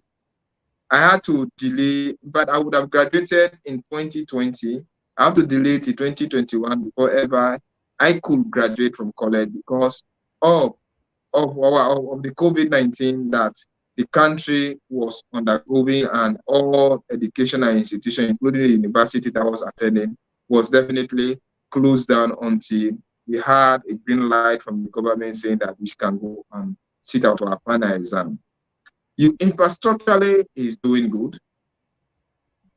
Roads improvement actually are there. Even the past government also did something improving roads, especially in Freetown and in some part of the provinces. Assiduously is a work of these things. And electricity is stable compared to what we are actually going. Our electricity is very stable compared to previous years. Previous years, maybe you can only have power when it is during the rainy season. And we are connected from the Africa coastlines, and it's very stable here. As long as you have money, where you can buy what they call your NSA top up, definitely you can also take over. And then here said also maybe, normally I tell people we have a very useful population in Sierra Leone as Liberia. But unfortunately, because we are not carefully educated, because you cannot say you have a population when the population itself is not being carefully constructed to represent this. If you watch like the Asian tiger, you're talking about China, Malaysia, Hong Kong, this, that, middle level manpower, skill for education actually help to improve those things. But we actually colonized in Sierra Leone here, and given the type of cyber education where we can remain subservient to the white, we are only given essential education, how to read and write and maybe perform a certain arithmetic. And when our colonial masters handed over power to our forefathers who have been leading this country for quite a long time before our own generation, they have also just maybe apportioned more importance on this bookish type of education. We have fertile land, we have agricultural area where definitely we can do certain investment. Maybe we need people who can easily do this skills training in terms of engineering, road construction, in terms of even farming. All of those things we have been abandoned. If you get into our universities, like in the university I studied, is somebody who is reading agriculture, they tell you this guy is a farmer. We are all we are all carelessly being looking down on those things, but they actually mean a lot into our society. I think the bio-led government has decided to ensure that he injects vitality into the agricultural sector, improve on the farming system. Now, Sierra Leone is actually on the verge of doing mechanized farming. We are here almost asked every minister to ensure that they have farms on their own, then inject life into our agricultural system to ensure that maybe not this 2021 or 2023, but in a space of 2 to 3 years, Sierra Leone should actually be exporting rice. And they're actually on the verge of doing mechanized farming. Then even in education, most people will not afford to pay their fees. I attended refugee school because my mother is a Liberian. When I left from Liberia, because of 15,000, I couldn't afford it. So I have to join the refugees, people who are by then into Sierra Leone. I identified myself as a Liberian because of my mother, who is a Baniba tribe from Lufa. That was how I decided, or I managed to get my education. So I decided he introduced free education system. So from class 1 up to your 5th grade, or your Form 5 level, how do you call it in Liberia, grade 12, you are entitled to free education and you are going to seek to work. So he introduced those things. Then they also supplying free books and other things. He also empowered the Anti-Graft Commission.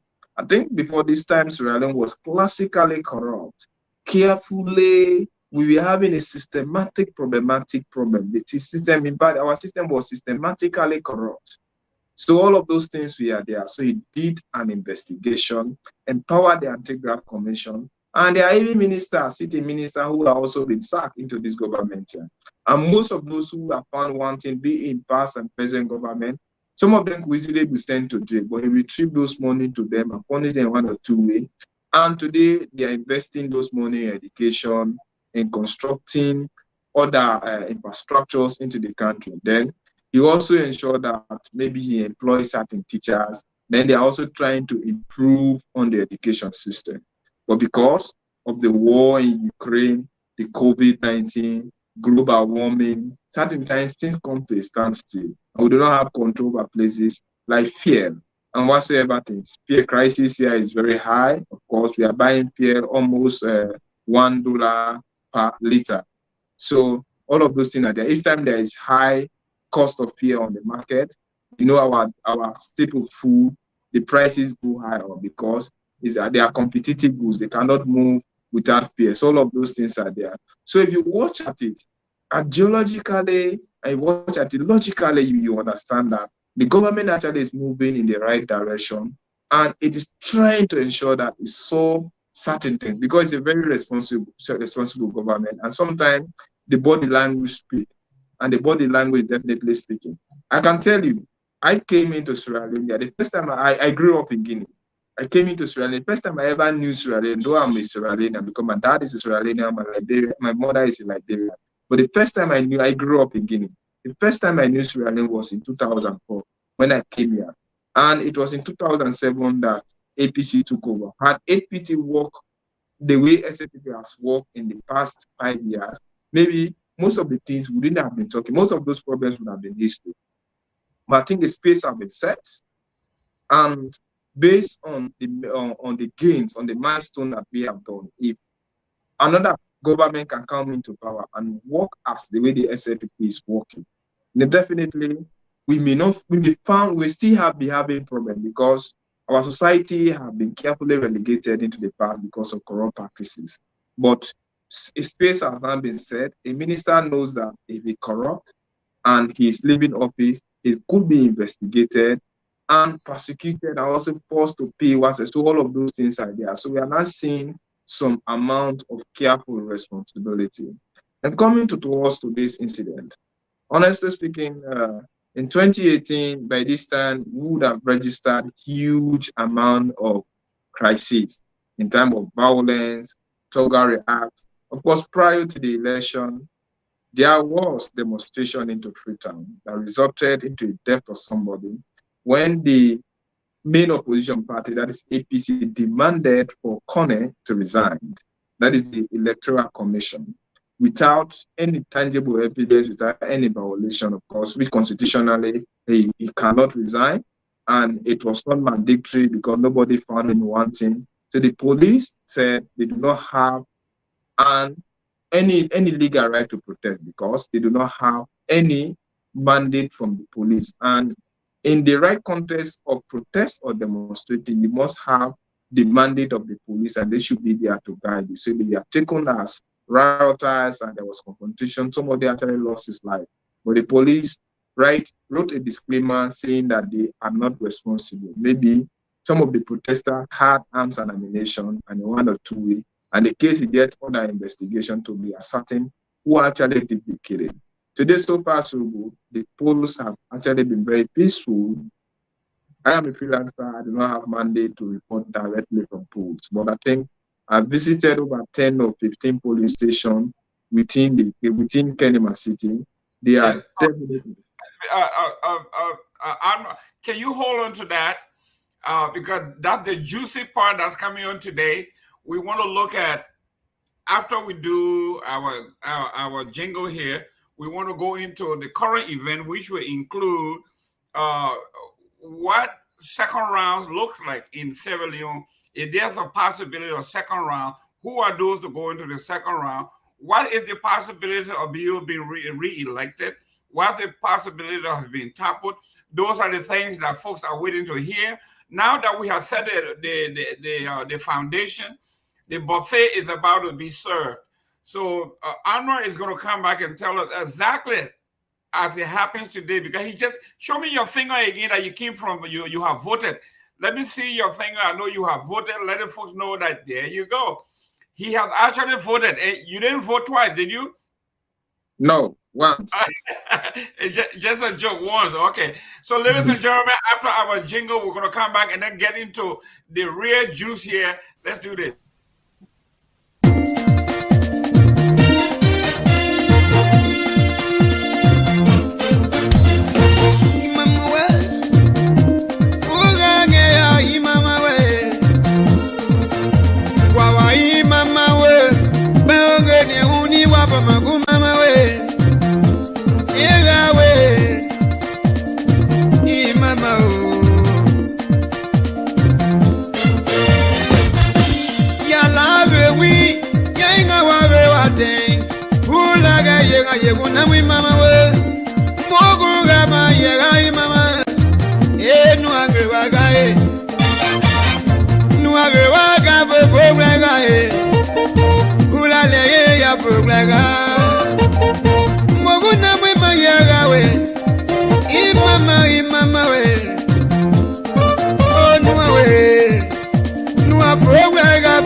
Emui mama.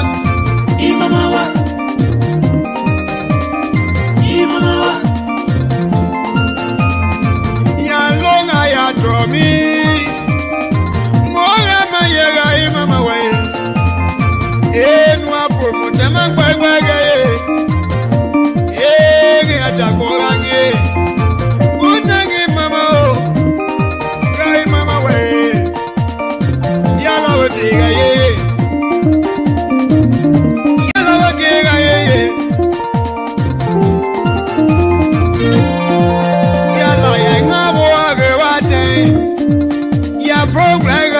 Mama way, no other program I got to work with we guy. You know, gotta get from Rogale, yeah.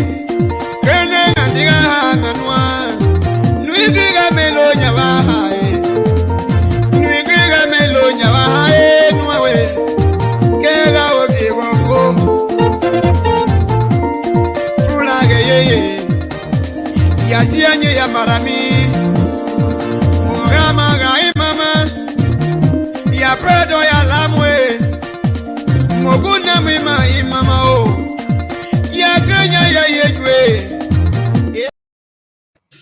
Ladies and gentlemen, welcome to another edition of our special with our general, the gentleman that runs our West African affairs, Mr. Edward Amara.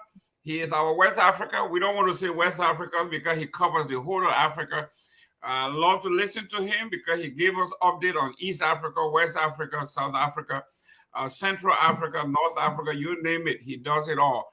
And hopefully by next week, we'll be hearing about a lot that's happening in, we saw 7 African presidents making news, going to the Ukraine and going to Russia. Not only that, but the convention that's being held in Paris, where Ramaphosa is speaking on behalf of the Africans that we are no longer going to be considered and disrespected as beggars. We want to now be respected and counter our partners. And those things, those elaborate promises that were made about electrification of the continent, those dams that were supposed to be built should not be built. And we are not going to allow the West to compound promises after promises after promises without our people benefiting. African presidents shouldn't go abroad, sleep in fancy hotels, dine and wine with kings and queens, and go back home with empty promises. They are not going to allow that anymore. I know he's going to expound on that next week. But now let's go to the juicy part here. In Liberia, we have never had a history, legitimate history, democratic history, or somebody winning the election outright in the first round. It's always the second round, and through the second round, we made strange bedfellows, where, like you said, according to President Ronald Reagan and Richard Nixon, we do not have any permanent enemies, but permanent friends or permanent interests. So here we are in the second round. We have all these coalitions forming, and they come up with either a coalition government or rally around one arrowhead. Talk to me about the electoral process in Sierra Leone, what it looks like now. Is it possible for BO to win this in the first round? Is there a possibility of a second round? And if there are a second round, what are the possibilities of forming different coalitions? No, thank you very much. I think based on current statistics, BO has the ability, if current statistics are to come true, BO has the ability to win the election outright. And if you watch at our previous history in terms of contesting election, a president or a political party that is actually in power, which finishes its term, the second term of office, like his first term was from 2018 to 2023, and the second time could be like 2023 to 2018. If we're talking about second round of contesting election in Israel, then it could be like in 2028, where maybe this government would be a little bit unpopular. That could be one, or because of BO's popularity, he is no longer eligible to stand for another election, and the person who will be coming or stepping into his shoes may not be as popular as him, then you can also see that there could be fighting among those presidential candidates who may, among a possible aspirant within the SLPP, who may want to contest for another election. So there could that be that party, a political party ideology. But honestly speaking, based on current statistics, opinion polls, and even the campaign and whatsoever thing we have been seeing, I think he has that module. He has the module. We have been seeing it throughout, and I'm strongly believe that he's going to win the election in the first round. I don't think whether second round could be possible, but it's very rare. But I'm not ruling it out. But I think he has the ability to win in the first round. And the Israeli constitution provides for second round of election. The second round of elections happens in such a way the first candidate we contest and followed by the person who will be the second in poll to him. But why it is very unlikely for it to even go into the second round is because of the current electoral process. That is the proportional representation. If the NGC and PMDC would have been contesting the elections, it means most of the PMDC vote would have stood on their own, and the NGC vote would have stood on their own. Then BO vote would have been there. Also, the APC vote would have been there. So if we divide the presidential vote among three candidates, arguably two are very popular, unarguably the other two are not popular as them, but they still have the popularity to command some amount of possible votes among them, which can actually affect them getting the 55%. But now they have formed coalition, and this coalition, the NGC has formed coalition with the SLPP, and the PMDC has formed coalition with the APC. But before this time, the PNDC in 2018 election, they had an infinitesimal number of votes, not even up to 1,000 votes when they had everything. It was used to be popular, but by then it's no longer popular. And the NGC who came third into 2018 election has now formed coalition with the ruling SLPP party. So if you watch at those patterns, and the APC is not as popular as it used to be. They are politically divided, and because of corruption, most of their membership have been tagged with corrupt practices. And the NGC, who has actually formed coalition with the BU-led government, is actually coming from the north. And it was that NGC that came third in 2018. So when you watch at those things, statistically, I am convinced that BU will definitely win the election in the first round, because the four popular candidates or political parties have emerged into only two.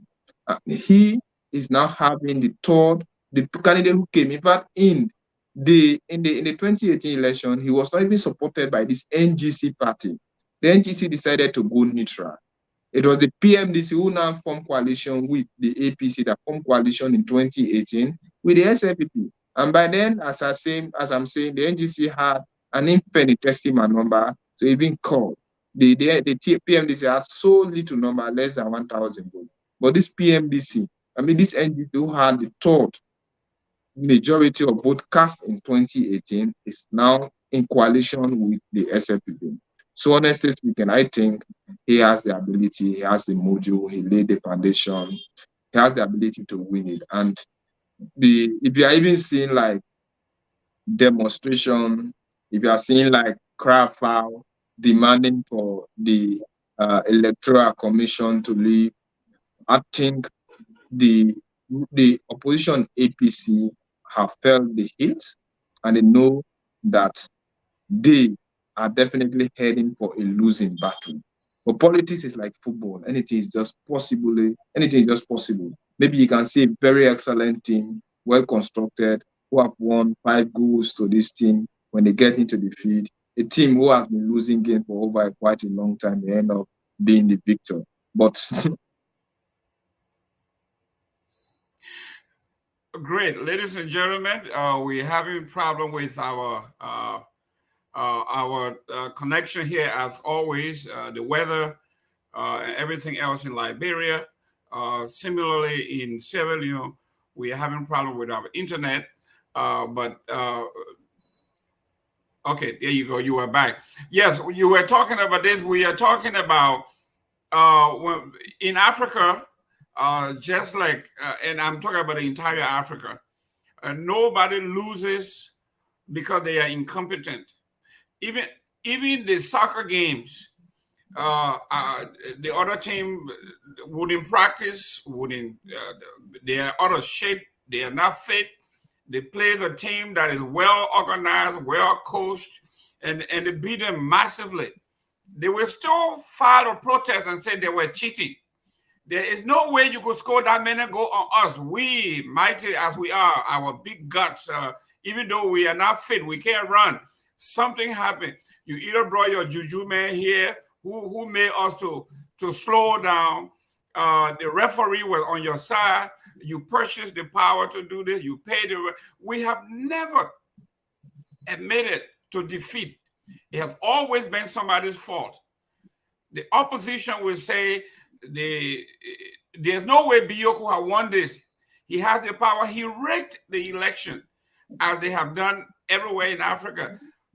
Isn't it the same thing that if Bio for some reason won this in the first round, the opposition will get on the street and maybe at some time resort to violence and say there's no way he could win this in the first round. It is not possible. He can't do it and turn this thing into chaos. Um, if we declare winner, maybe we could, because it's just a matter of possibility, and we have seen this on several occasions in this country. That is definitely possible, and it could. If whether a such thing like that is to happen, then it should actually come into the north and actually in Freetown, where you're having massive supporters of APC and SLDP living in the same background yard, and even in Freetown, because this time election results have been declared. The victors actually come in the street to maybe try to acknowledge their victory in time of popular demonstration, celebration, jubilations, and sometimes those jubilation will fly over to the frustration of others, and the equities actually be deconstructed into different manner, which could definitely result into violence. Maybe when results have been declared, there's a possibility that things like that could definitely happen. But I think we are having a well-constructed societal system. We are in maybe our people have seen it and they know what actually is happening. I am certain, I am very certain that some amount of violence maybe failed after the election results will be pronounced. But I think the security apparatus are on the alert, because it has been sensed even prior to the election, and they have been able to successfully handle most of these maybe violence tendency. And as I said initially, in elections we have three types of our period. You have the before, you have the during, as today, the after is when election results have been declared, when people come out. But as Africa, people tend to even qualify their wrongs by protesting or doing one or two things. The possibility is somehow high in the north and also in Freetown. But I think the securities are up to the task, because they have already sensed this, and I think there are precautionary measures being made, and also people have actually been warned against any intention of violence. That if you have anything, maybe you have the right to table your case to court instead of resorting to violence in the street. And the security definitely not given to take that lighter. People have been assured of their security, and they have been strictly warned. And those areas that have been designated as possible violence points, I think security is on the alert, and we believe that whatsoever the case may be, we may experience violence, but the security may be able to put situation under control. I am hearing from folks in Sierra Leone. I have some friends here. They're making the claim that the police is pro-bill. Is the police is made owned by the ruling party, The Bio is a former military person. He controls the military and the police. So they are claiming that he's going to use the apparatus of the state to crush the opposition, deny them their rights to free speech, free movement, to protest, and he's going to steal the election. As an independent journalist, what do you say about these claims? But these are all maybe they could some statements are actually being made in outrageous manner. We have been reading them on social media. In fact, let's be very frank enough. If we are speaking in time of policing in Africa, each time a new government comes into power, the police listen to the directive. Mind you, we have three types of organs of government. You have the executive, which controls the police. The Sierra Leone police is actually under the executive branch of government and being controlled by the office of the vice president and also under the Ministry of the Internal Affairs. Having said that, the police is actually there to enforce the law. They are not part of the judiciary, but part of the executive. And who is the head of the executive is Mr. President. And the police is under the executive branch of government, directly under the control or the purview of the office of the vice president, and being directly controlled, supervised by the internal ministry. So if things like that are there, the police are only enforcing and preventing the activities of lawbreakers. So each time they are there to enforce a decision, they accuse them. If APC could come into power today, SLPP will call the same police officer to be APC police. And if SLPP APC today is in opposition, they are still calling the police to be SLPP police. So these have been a normal tune or intonation of what happens into any other country. So it's just normal. And Bio was a former military guy. Yes, now he's a civilian. But he was not associated with the police, but the police and the militaries are like brothers and sisters. But it is just like you cannot associate Buhari. That was what I used to tell people. When Buhari came into power in 2015, they said, oh, a military man has come into power, he's going to sanitize everything. I said, no. The government that Buhari was leading some years back is no longer the government. The Buhari that he used to know is no longer the same Buhari. And the same government that Buhari came into power in the 1980s is not the type of government. He came into power as a military man. When Bio was by then, he was a military man. And he handed over power. He's a civilian, and we have law apparatus. We have people checkmating the system. So these are just the normal accusation. Accusing the police is like an opposition party who loses an election or a ruling party which loses an election, accusing the Electoral Commission that he or she set up to be corrupt. It happens in 2018 when the SLPP loses the election to the APC, when the APC loses the election to the SLPP, they in turn accuse the fellow whom the then APC party appointed as the country Electoral Commission, accusing him to be corrupt. So it's just in normal circumstances. It's just in normal. And our society is well educated, maybe well informed. He is not informed is a handicap, but the society is well informed, well educated. And it is not like by then when people have the ability, to maybe manipulate information, censor information, and do whatsoever thing. Now, almost everything, it is very difficult for you to manage information now. You cannot censor certain things. So it's not one man's affairs.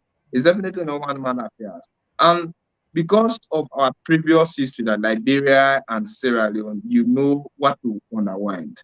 And we're having people who are negatively radicalized, who are possible terror, who believe in vandalism. You have the talks, they steal occasion, they do whatsoever thing. There's even possibility that when elections results are being declared, people will come out on the street to jubilate genuinely. But if they have the intention of Togari Act, they may escalate the situation into our means, and we see things happening. So no wonder the SLPP now instituted that particular law, that because of the sanity of our society, because of the people that we are governing, let there be no campaign. And there was no campaign. And since there was no campaign, we registered limited political violence during the campaign period, the canvass period. So since then, we have seen this situation around. Honestly speaking, things may fly up into that way. Anybody in the capacity of APC can accuse the police. If there's a people we have to be there, they can accuse the police. So it's just a normal circumstances. These are part and parcel of election. Accusation and counter accusation are just things that make election fever to be so interesting. Great. Amara, listen, this has been very educational. We have to do another show after today. We're going to do another show to actually scrutinize the results, what, when, and who are the major players. But then you hopefully have some clips that you can show up. We'll be talking about percentages. Just before you do your closing, we got about 5 more minutes here. In your closing, can you tell us, based on your own poll and your own observation, what are you looking at percentage-wise from the ruling party and the opposition? Are the opposition united or are they splintered? I know you say most of the major opposition had joined the ruling party, making the second round almost impossible. But if you could just, within closing, if you could just address those, would be fine. Oh, thank you very much. Based on prevailing circumstances, the opposition is deeply divided, or the oppositions are deeply divided. In Africa, the best way to unseat or oust a political party that is ruling is to form a grand coalition, like what happened in places like Gambia. We saw how Yahya Jammeh was being sent out of power. We saw what happened in Ghana. We saw what happened in Nigeria. And places like Zambia, when Egalugu was kicked out of power. Now we are seeing this guy Achikara into power. So in short here, the oppositions are deeply divided. If we are not divided, it would have been like APC, PMDC, and NGC coming together to fight against the SFPP. But it made the ground for the SFPP so common. By then dividing, and when they divided, and even the APC is no longer strong as the way it used to be before, because maybe it mortgaged its trust in the last 5 years that it led the country. So it will take time for it to stand on its knees and maybe organize a very strong political party to fight for the throne. Having said that, Bio will definitely, except otherwise, but he stands a greater chance to win the election first round. Then the parliament, I am really expecting a very controversial and unpredictable parliament, because we have a lot of young people in Sierra Leone here who have the ability to stand in parliament in the well, argue constructively, maybe bring about positive change. But because of the system that we are running, some of those people we are deprived just because they do not have the political backing to contest for those positions, because they do not have the money to register and form campaigns. And during campaigns, people right are being bought, giving with taking change, the distribution of few amount of money in exchange of vote. To those people, since they do not have the symbol, we are automatically ruled out not to contest for election. Unlike this particular election, they are not given the opportunity just with a symbol from any. I can even take this type of rubber and say, this is my own symbol, and I try to label it, maybe give an annotation. As long as I'm popular, somebody can vote me in. And now we are going to experience some amount of surprises. Those people who are actually popular, and they went to certain ruling parties or opposition parties, let me become your candidate, and they rejected them. And they took their own folks to run for election. Surprises are going to be there. They will definitely become elected. Frustration to be there. People who might have spent their money lavishly on candidates wishing to get them elected, we are going to see some frustration. Then maybe we are not going to see a parliament that will be far from being dominated. Because even when you go into into what? Into the parliament as an independent candidate, the law says you must be part and parcel of a political party. So then, those independent candidates who are going to be elected, the government of the day will be forced to bring them so that they can have a majority and have a decisive vision into parliament. So these are some of the controversial things that we are definitely experiencing. Then, finally, don't be surprised if next comes under serious scrutiny in case the barometric system fails, because electronic does fail, and people are doing everything they can to ensure that the system works. Others will easily be there to ensure that the system fails.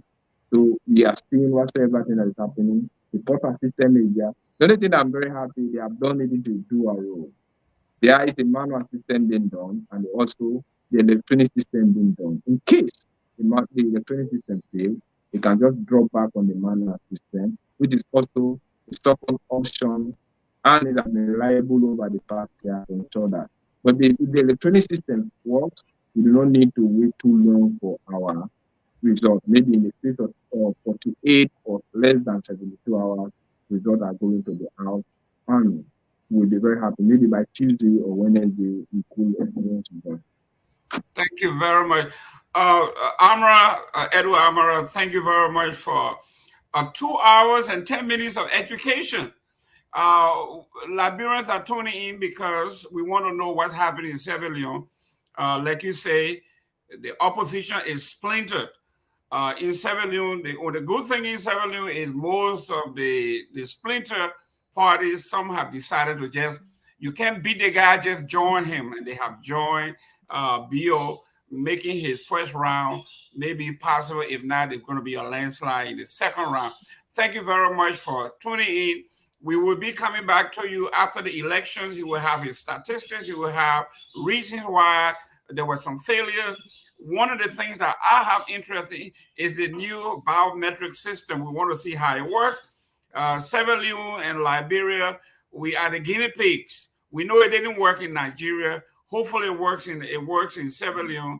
What I like about the biometric system, according to Edward Amara, is that they have the manual paper system where you can counter check.